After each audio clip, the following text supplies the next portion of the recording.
Hi there, it's Tim, Yorkshire Dragoon. It's been a long time since I've done a video. I thought I'd best get my backside in gear and do one. Starting off, it's been quite a busy month with CrackCon 2 at the beginning of the month.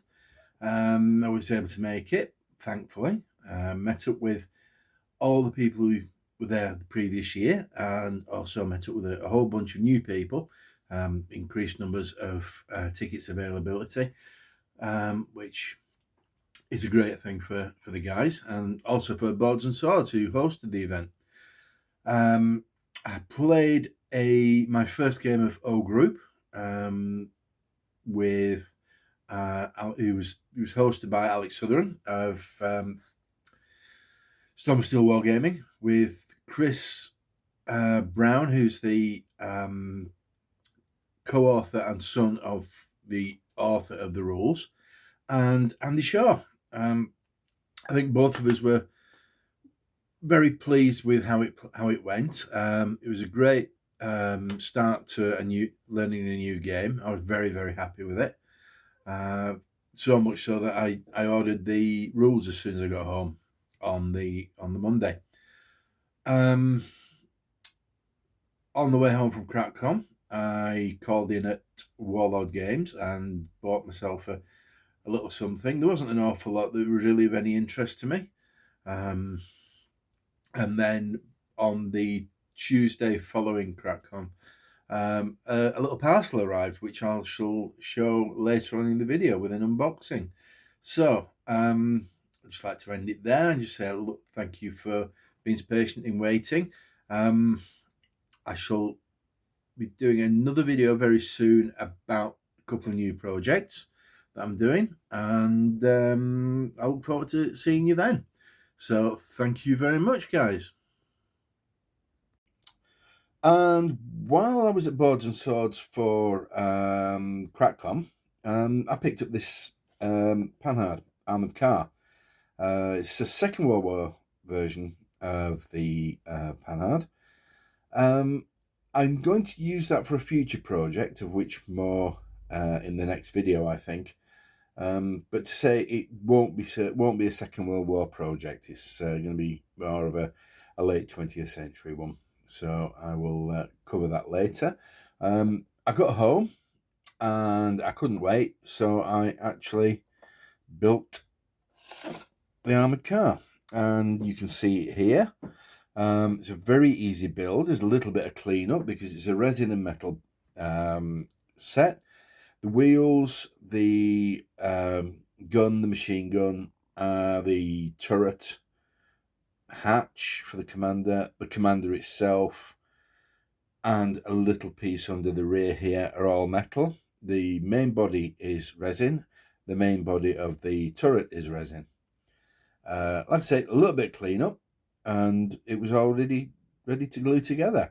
I glued it together, painted it with a black undercoat.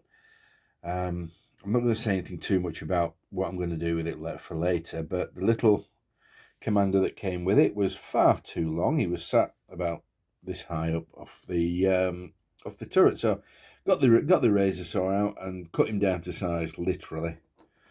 I haven't added his head because I want to add a specific head for that particular project that I'm doing. So more of that in the future.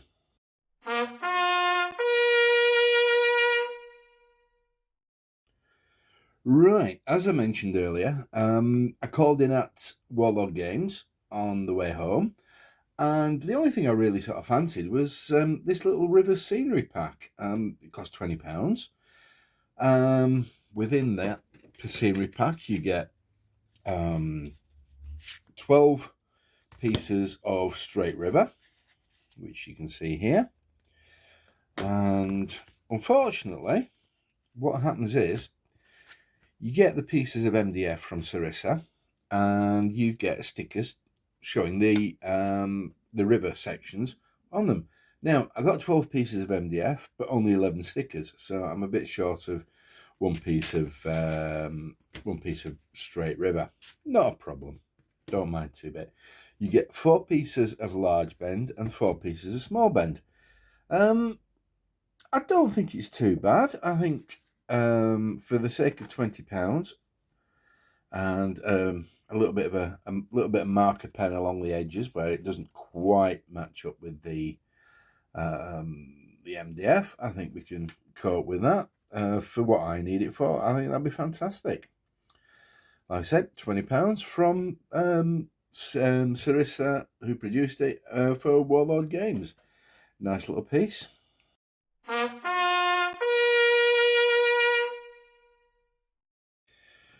Right, and then we come on to this little beauty. Every year, well, both times that we've been to Kraken, we have a raffle, and this was one of the prizes that I was lucky enough to win.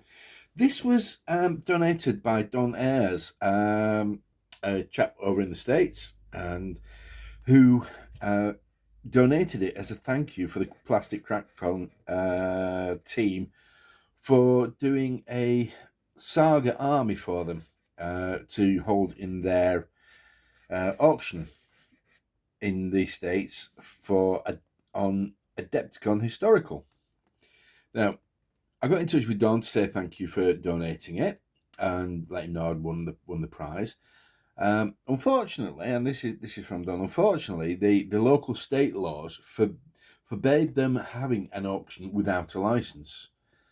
This meant that they couldn't get the license in time, so they were unable to have the auction. Now, what's happening is that they will be placing the various pieces given for auction on eBay and doing them as a charity auction in the future.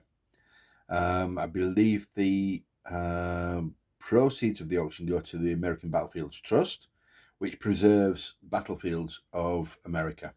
A very good cause, something that we should be supporting more here in the UK as well. So, like I said, British 8th Army, it's got 36 plastic figures, a number of metal figures, including a Vickers machine gun team and a mortar team. It's got 2 artillery pieces and also 2 universal carriers. I started building one of the carriers last night, just couldn't resist. This is always going to be a side project of mine, just something intermittent, probably to break up my interminable painting of Prussian soldiers for my Franco-Prussian War project, because they are so dull to paint, just greys and blues. So I will need some different colours, I think, in the future. So that's that. A great prize. Thank you very much to everybody at the Plastic Crack and to Don Ayres for donating it.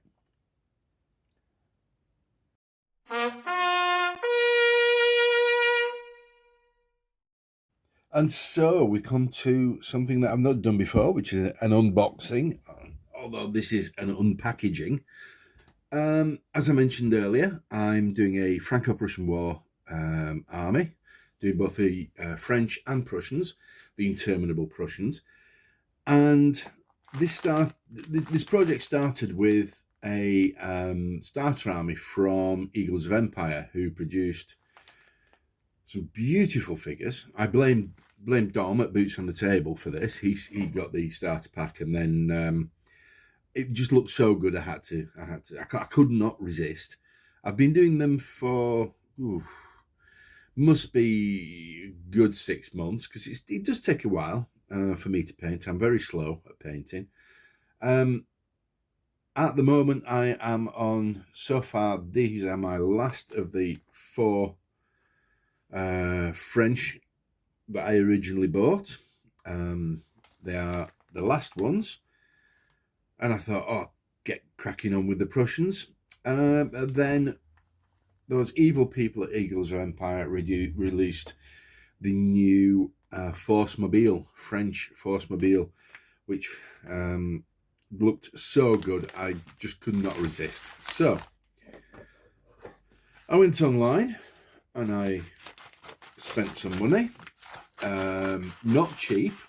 The Eagles of Empire models are not cheap by any chance, by any stretch of the imagination. However, they are incredibly good models and look amazing. I can't do them justice with my painting. I'm getting there, but I still can't do them justice. Now, Eagles of Empire models come in these plastic Ziploc bags. And as we see, not Force-mobile, Guard-mobile. There you go. I also bought some Franck Tireur.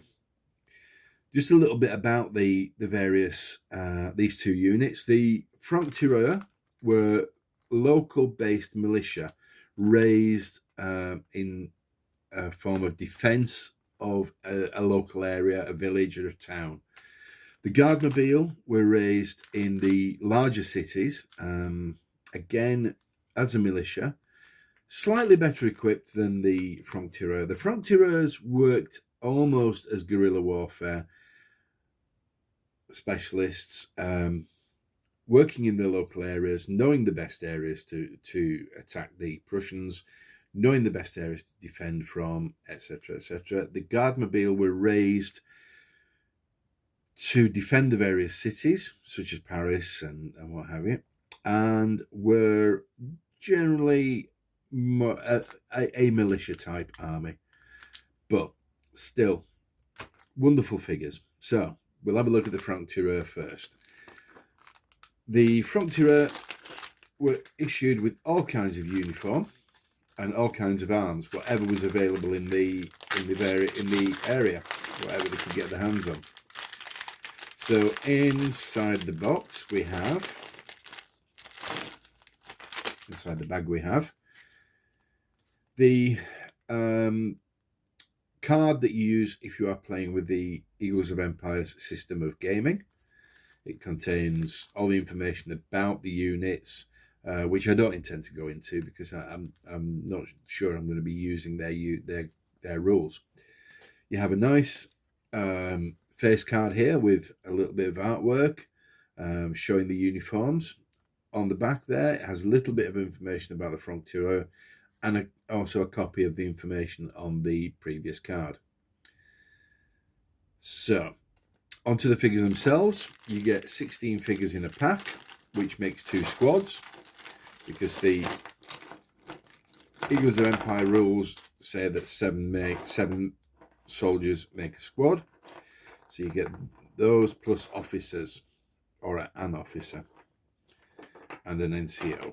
So just tidy these up. One of the problems with their little bag is that often the muskets or rifles get bent.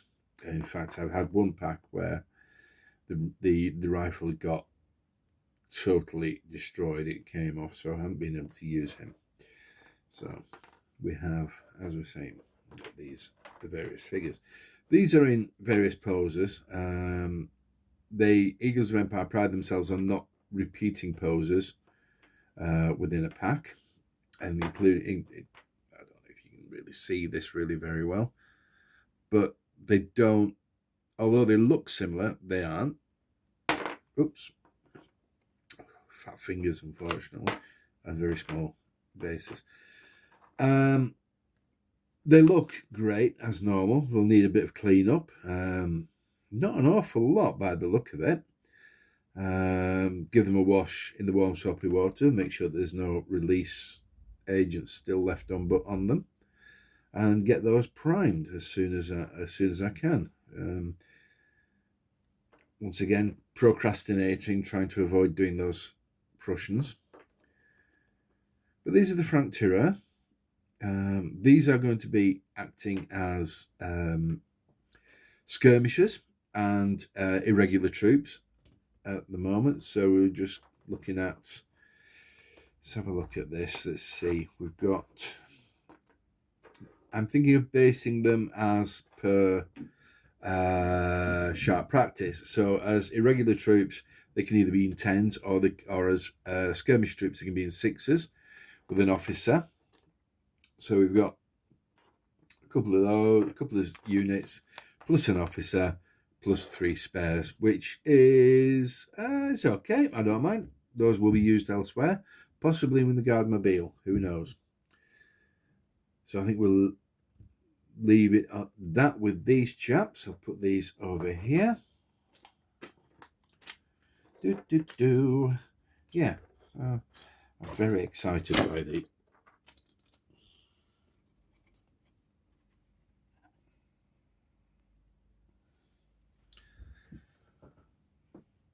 Yes. So, sorry about that. I'm very excited by these. I do like these. I'm looking forward to the Perry brothers bringing out their French plastics to build up the actual numbers of French infantry that I have, in the same way that I have done with my Prussian infantry. It's obviously being plastic, they're a little bit cheaper for a larger number of figures, and they can make out the bulk of your army, whereas these figures would act as character figures and a more interesting front lines, shall we say. Okay, so onto the Guardmobile. Once again, the face card and the gameplay card, as before. And then we got the figures themselves. And again, you get 16 in a pack. And again, you've got some fantastic poses. You have an officer there, I believe. Is it? Yes, he looks like he's an officer. Yes, the officer there. Prone. We have. These are very much more, shall we say, martial looking. They look a little bit more aggressive, shall we say, than the Franc-Tireurs. Now, I believe that there are a couple of poses that they actually use the molds for the Franc-Tireur, from the Franc-Tireur, because again, very similar in uniform. But obviously you see these have got backpacks and they're slightly different poses, but that's going to work out really well. Oh, look, little backpack. Comes separately. That's useful. So, although I do have more than my share of backpacks available. So once again, a nice selection of poses. These are going to make for excellent militia. These are going to be 10s, I believe, according to Sharp Practice. So that's 4, 8, 10. Then I have 3 from the previous pack, 5 from there.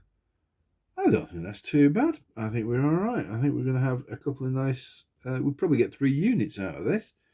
3 units of skirmishers and a unit of militia. I think that's going to be excellent. Really looking forward to those. Get those painted up eventually. That's the sad thing. Anyway, that's my haul from CrackCon and my unboxing. I hope that's going to be of some kind of interest to everybody. In the future, I shall let you know about my new project, which will take, once I've got these finished and my Prussians, then that will come along. I've got the side project of the British 8th Army, which I'll try and keep everybody up to date with. And thank you for watching. Thank you. Bye-bye.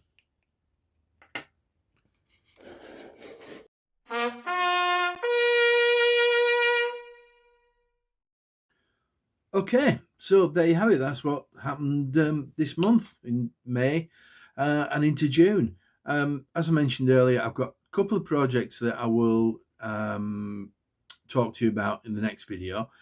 I'm just waiting for things to arrive.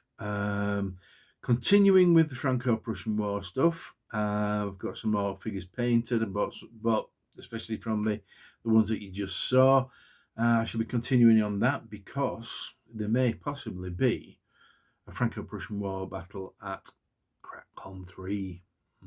Don't tell the missus. But there is another project that I'm looking at for the smaller 15mm scale. So I'll tell you all about that in the next time. In the meantime, thank you very much for putting up with me for half an hour or so. I much appreciate it.